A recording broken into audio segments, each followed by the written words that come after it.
Bob, let's go ahead and switch over and talk a little bit about where we are intel-wise. I told you guys at the top of the call that this might be as important a call as we've ever done on the big call. And, it could be our last. We don't know that, but, we're gonna say it as though it were our last call, at least for at least a month, because I told you guys we're going to plan to take off, and there's a lot that we need to put together on our own finances and our own family offices and our own structure with our trust banks or our private banks and so on and so forth. I mean, there's a whole thing that you'll be exposed to that'll be new to do, and I expect everybody's going to be going through the same thing, not just me or Sue or Bob or Pastor Stephen. It's going to be all of you. And so I want you guys to be able to take your time, do this thing methodically, take good care in what you set up, and you're entitled to a little vacation time too. So I think we're all entitled to that. So that hopefully that's going to be part of a lot of our plans moving forward. But I wanted to let you guys know tonight that there's information that we get, and we get a certain amount of information, and sometimes I'll get a call and I'll think something's happening or about ready to happen, and then I find no, it didn't happen because of this or because of that factor that we didn't know about or that we weren't sure about.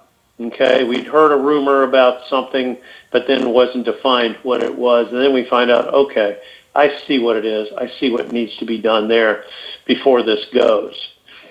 And what it amounts to is there's information that comes in that is valid for a period of time, and sometimes things change and it's no longer valid. And sometimes new information comes in to replace it. You guys probably know that or sense that already. Even things that we say or have said on past calls have changed. This whole thing is sort of a metamorphosis. It's sort of something that's synthesized and changing moment to moment, hour to hour. And we're sort of in that hour to hour phase right now, where something could change in an hour or two that would either delay or move it forward. It has worked both ways. We've had situations where something was supposed to take, for example, we've had situations where banks were going to reset over a period of time, and we knew we had a time when the banks would start to see their rates change and we'd start to see that occur. And then all of a sudden, we thought it would take to such and such a time, and it ended up happening 6 hours or 12 hours sooner.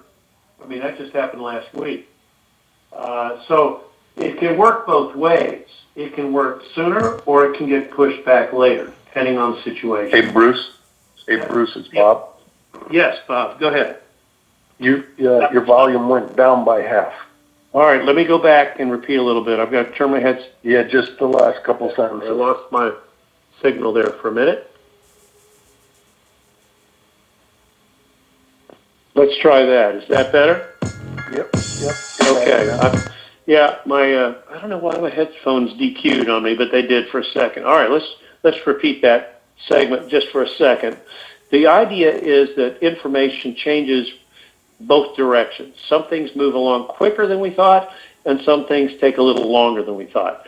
And everybody goes, well, yeah, this whole thing's taking longer than I thought. I know.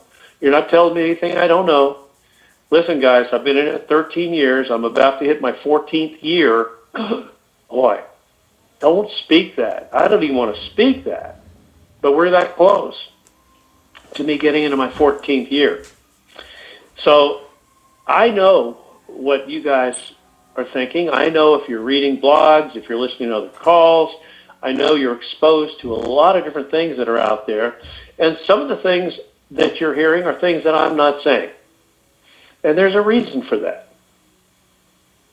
So everybody just understand that when I bring you something, it's been vetted.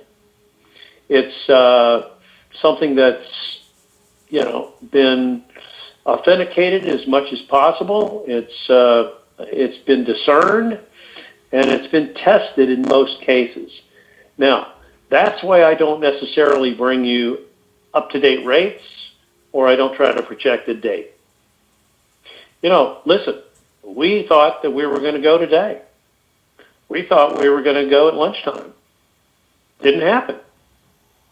So now I have to take that intel and say, I'm sorry, that wasn't valid. That particular piece wasn't valid. And just to let you know, it happens, and it happens to me. So what I'm saying is, be aware, if you're not already, that things change, and this is a very movable situation. It's flexible. It's in flux. And you know that if you've been in this for any length of time, you know that. And that's why the idea of calling it on a certain date, that's tantamount to suicide. Not a good idea. Talking about rates. I know the rates. I know what they are. I know what I expect them to be. But the minute I put them out or try to do that, I'll be wrong. And somebody will be disappointed. Maybe they'll be better than I think they are. And that'll be a good thing. But I think it's important that we see that this redemption, and we call it redemption, is close. And I know that I've said it's close before, but I do mean that. I've heard three separate bankers say that we shouldn't get out of this week without being completely wealthy. Now, am I calling it? No, I'm just telling you what I've heard. We'll see if that's true. We'll see if that comes true. I hope it does. I have faith that it will. Okay? There have been some other things that have given us some timing and some dates, and all that's good. All that's good. And I'm hoping, and I've heard some things. I've even heard a date today that sounded good, and the source was very solid, very good. So, I'm not as concerned about the when as much as I am concerned about everybody being able to hang on to the end of the ride. And I think most of you guys that have made it this far will hang on to the end of the ride. I really do think you will. Now, here's the other thing. When it comes to the redemption center process, why do I use the term redemption centers so much? Why do I use the term exchange locations? Is there a difference between a redemption center and an exchange location? And why do I use that? And why don't I say banks? Why don't I talk about the banks as much as I do redemption centers? Because there will be a difference. I want everybody to get this. I want you to just pay attention and listen. When it comes to the redemption centers, that's where we're going to go with the toll-free numbers that I get. Why are we getting toll-free numbers, and why are we getting 3? 1 for Canada and 2 for the U.S. And why are they going to divide the dividing line? Why is the dividing line the mighty Mississippi River? Everything east of the Mississippi will be on one phone number. Everything west of the Mississippi will be on the other number. Now, everybody in Canada should know that they're in Canada. And you'll have a separate number, okay, for Canada. So our neighbors to the north are covered. Some of you guys live so far north in the UP of Michigan that you might as well be in Canada. But you're not. Believe it or not, you're still in the U.S. All right, here's the deal. When it comes to the redemption centers, you'll have the ability to call and set an appointment. If you are a ZIM holder, you'll be able to call the main number, one of the 2 numbers, depending. Oh, by the way, if you don't know which side of the Mississippi River you live on, whether it's the east side of it or west of it, okay, I'm just kidding. You all know that. You all know that. So here's the thing. You'll know which number to call based on that information. You'll make that call, and what it amounts to is you'll be directed, if you have Zim, and you say, yes, I've got Zim bonds to exchange. Excuse me. You've got Zim bonds to redeem, and there's kind of a difference because the Zim is a bond. It's considered a currency, but it's really a bond, and it's on bond paper, and it's made with bond ink, and it's like a bearer bond. It's a bearer bond. That's what it is. Okay, and it has value. It has really high value. So when you tell them, yes, I've got some Zim, they will kind of put you to the front of the line. They will say, okay, we want you, and we're going to connect you to the Zim Redemption Center. Okay, you're going to be connected to it. That is the one closest to your zip code. Okay, so that you'll have one Zim Redemption Center specifically designed to take in the Zim. Now they'll be able to do your other currencies as well. Okay, but they're really focused on getting the Zim in because of its high value.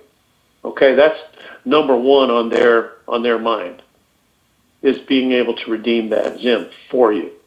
So what I'm telling you is your situation, when you get transferred from the main number that you call in the call center to the actual Zim Redemption Center, based on your zip code, you'll be connected to a person who will help you do your redemption, to that very person. Now, they're not going to be the only person that you work with and talk with, but they may be your first contact or one of your contacts that you will be seeing in person. You'll be talking in person to that person that they direct you to. Okay? Now, does it sound like I'm sending you to just any old bank? Rosario? ¿Entiende? You hear what I'm saying, everybody? I'm not to say that the banks will not be doing exchanges. That's not what I'm saying.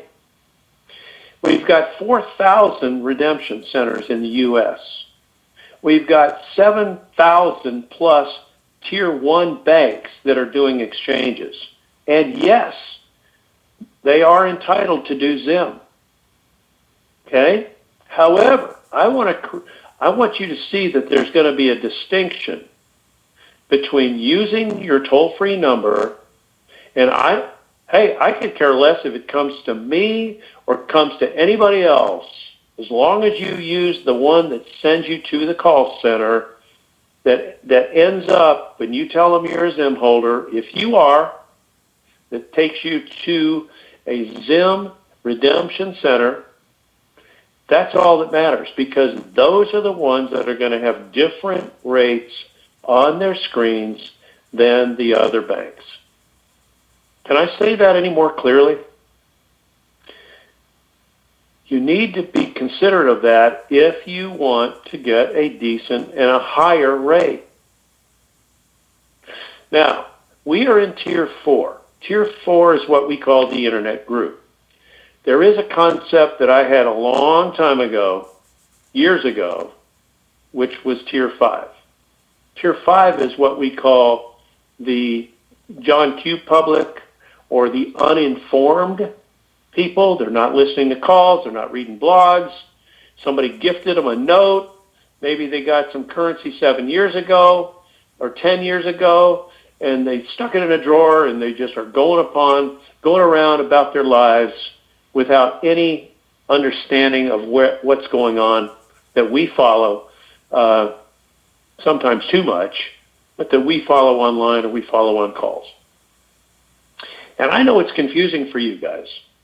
I know it's confusing, because I'm going to tell you that I'd like you to listen for whenever that toll-free number comes out, and I put it out on our website, and Bob sends them out in the emails from our new website, which is bigcalluniverse.com, and we may send it to a couple of other places online so that you'll have the number to call to set your appointment. But notice that if you disregard that and you don't do any of that and you just willy-nilly walk up to any old bank, you're not going to get the same deal. Some of those low rates you've heard on Zim and some of the other currencies in the past, and some of the rates you're hearing on Zim, yeah, Tier 5, the uninformed public, could get some low rates, could get some low rates on the screen. What I'm telling you is I don't expect that at all at the redemption centers. And you have the ability to privately negotiate some of these currencies, and I've told you which ones, based on, and Sue said it, your dog and pony show. Your ability to explain to these people at the redemption centers what it is you plan to do in terms of humanitarian projects. You know that there are three main words that you want to utilize that should be part of your humanitarian projects. Number one, longevity. This is not a flash in the pan. You're not doing something for 2 years. This is something that you plan to start and maybe keep up with, or at least initiate it, and it's your baby. You want it to go 10 years, 20 years, 50 years, maybe 100 years, a long time. You're putting this thing in motion to make a difference in people's lives and not do something that will not last. You're doing something with longevity. Longevity, the L word, longevity. The other word you want to use is infrastructure. You're trying to do something, and by the way, why do you think I gave you Rebuild America? Why do you think that's a gift from Bruce? Why did I tell you guys you could use Rebuild America in every one of your cities and towns and communities? Because I want you guys to do what I'm going to do, and others of us on the call will do, and we'll tell you how it is we're going about it. We'll have a template. We'll have a basic idea for you to go so that you'll know kind of how to do it.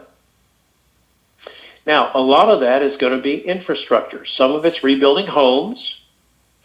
Some of it's rebuilding, could be as simple as streets and bridges and all that kind of stuff that we think of as infrastructure. Could be based on internet and fiber optics. It could be mag rail. It could be any number of projects that would go under the category of infrastructure. So if you've got infrastructure in your project, that's a word you want to talk about. Let's talk about one other thing. Two other things. One other thing is job creation. That's your third buzzword that you want to talk about. Now, don't blue sky it. Just tell them approximately how many people you plan on employing through your project, okay, in the first year, in the second year, in the first 20 years, 10 years. Break it down how it makes sense for what it is you plan to do. Now, I can just tell you this, for Rebuild America, we're going to be employing a lot of people. We're going to be employing a lot of veterans. We're going to be employing a lot of carpenters, plumbers, electricians, bricklayers, concrete workers, crane operators, you name it, in the construction business. We're going to be employing people that are city planners, that are graphic designers, all of those things that coincide with rebuilding a city, a town, or a community. Now, so that's important.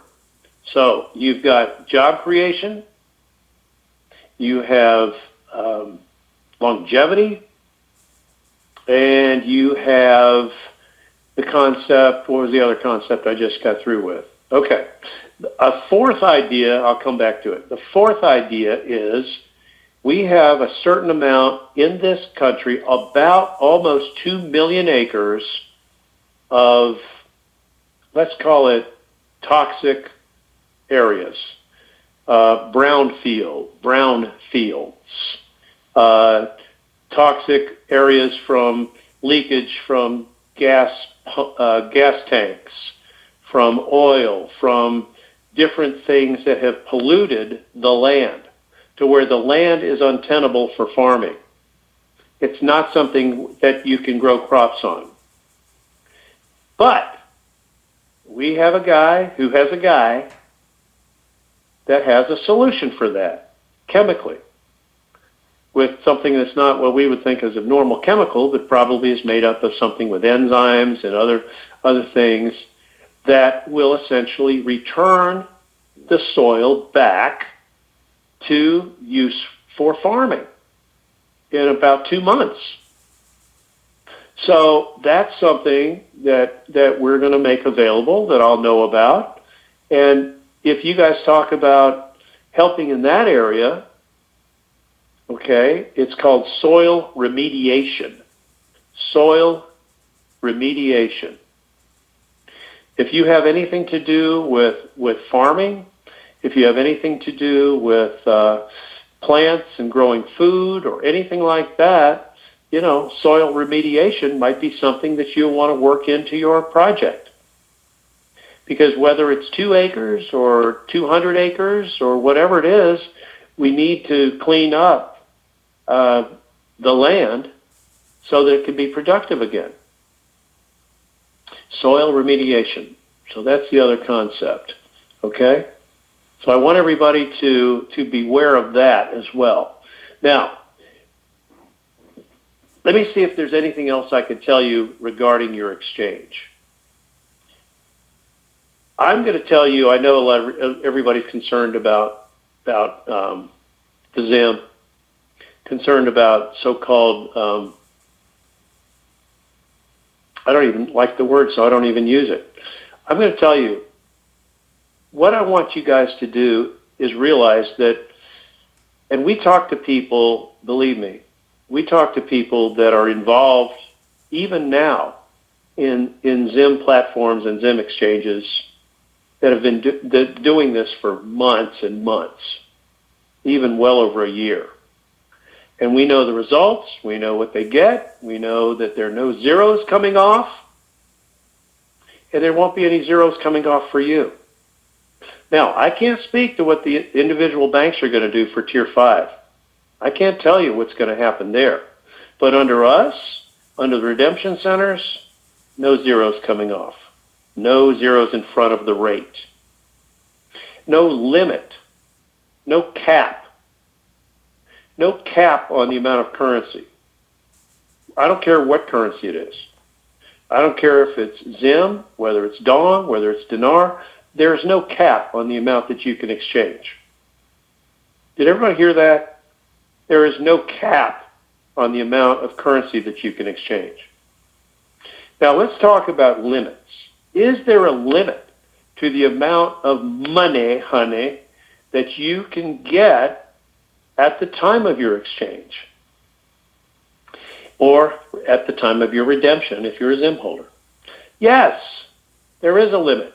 Can you exchange everything and walk out of there with a bag of US dollars? No. You can have up to $10,000, and yes, it is in $100 bills, and they're bundled in 25 of each, which is $2,500. So you can get out of there with 4 bundles of $2,500, which is $10,000. If you choose. You don't have to. It's an option. But here's the point I'm trying to make. Let's say that you have an exchange, and it's going to be a substantial exchange, a substantial amount of ZIM, whatever. And you go in there, you're going to have access to what it is you ask for or let them know that you need. You've got a personal amount that you want to have available to you for the first 31 days. Remember, on your structured payout, your interest won't kick in for 90 days. You'll make that interest in approximately 90 days from the start of your plan, okay? So approximately every 3 months you'll be getting an interest payment coming to you. But in the meantime, between now and the first 31 days and the first 90 days, how much money do you need for yourself, your personal use, whatever that amount is? If it's 10 mil, 5 mil, whatever it is, 50 mil, whatever it is, let them know how much you want to have access to. Now, let's talk about your projects. What if you're really ready to go on your projects and you're just chomping at the bit and you just need some money to get this thing started? Well, let them know how much it is you need for your projects. That's separate from your personal. And I do like the idea of having a holding account or a pass-through account for the money that you don't want tied up in an investment, in a structured payout. That's a great concept. You need to have a non-interest-bearing situation where you can move money from that account. Let's call it a simple checking account that doesn't pay any interest. Whatever it is, it's going to be kind of like a checking account, but it's a holding account or almost a pass-through account that you're going to use to take money and move it from that account to maybe a project or to another bank. If you have intentions to use, let's say, HSBC for your exchange bank, because they're the ones that are over all of the redemption centers, okay, if you're using a redemption center, meaning an off-site redemption center, HSBC is the lead bank. And they're the ones that are going to be ultimately getting and transferring and using the ZIM. Okay, so they're very interested in that. So if you've got ZIM, you're essentially exchanging it at a redemption center through HSBC. But you may have a TD Bank, or you may have a Wells, or you may have a Bank of America, or a Chase or something near you that you want to use, that you want to diversify to. That's fine. Some of that money that you're going to put in a holding account, you would transfer to one or more of those other accounts. So just decide in your mind how much that's going to be up front and let them know that at the time of your exchange. You can also do a number of cashier's checks at the time of your exchange. Now, my personal feeling is I'm not going to monkey with cashier's checks because, number one, it takes time. I don't want to do that there. If I need a cashier's check, I'll use my other local bank to do that. I'm not going to tie up the valuable time of the staff at the redemption center doing cashier's checks. It's just not me. Now, am I going to do a bank wire or two? Yes. I'm going to ask to see if they'll do at least one wire, maybe two, from the redemption center. And of course, I'll need to have my coordinates of where that wire is going to go to give to them. I'll need to let them know, hey, yeah, here's the person, this is the account, this is the ABA routing number, blah, blah, blah. And they'll be able to do that wire for you that day. And, it could be that would be available and may get to your account that day, or it may take another day because of the settling of the funds. It may get there by the next day. Either way, it's not going to be a big deal. The other thing is this. Let's say you have access to, let's say $100 million on the first day of your exchange. Now, 24 to 48 hours later, you would be able to send funds, essentially you're wiring them, from your holding account to one of your other banks, or into, let's say, an account that you have an LLC set up for at another bank. All of that, it's all doable. Okay? And the amounts can be bigger after 24 or 48 hours. I don't think you're going to be able to move billions and trillions of dollars right away. And let them know what your needs are. Let them know really. Hey, Bruce. Yes, Bob, did I do it again? Yep, it's back on. Yep. All right. How much did you lose? Just a half a sentence. All right, let's try that. Is that okay? Yep. All right, good. I don't know why that's doing that. I'm not moving or doing anything. Not dancing or doing anything. All right, and the phone is 3 feet away from me. Okay, so here's the thing. What I'm suggesting is know ahead of time what your needs are going to be initially for the first 31 days. If you have a plan to move funds into multiple banks, let them know what those are before you get there. I mean, have it all written down so you know. It is a good idea to have kind of your own little to-do list, your own list of things that you want to bring up to know. And I think that everybody will do just fine. I just can't emphasize enough the fact that if you're going to use the redemption centers for Zim as opposed to any old bank, you're going to be in a better position. You'll be in a much better position. And you're in a position to negotiate your rates. Okay? I just want you guys to know that. So there's no cap on the Zim. There's no cap on any currency.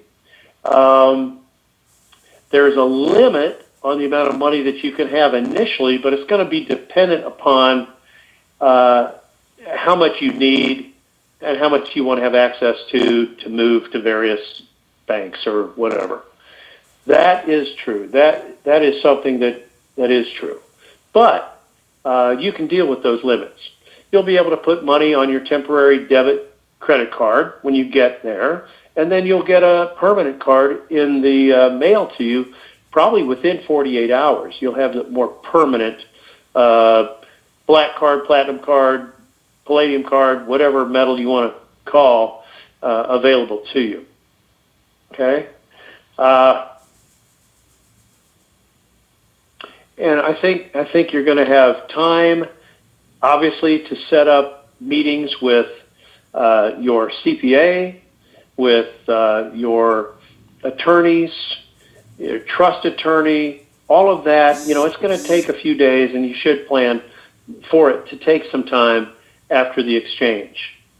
You'll get an initial skeleton trust at the time of your exchange, but then you can superimpose your own thought out, well planned out trust or structure, whatever that is, up to 90 days later. But I wouldn't wait. I'd try to get out there with your CPAs and your attorneys, create the proper structure for you and your family, and come back in to the bank and set that up with at the proper time as soon as you can.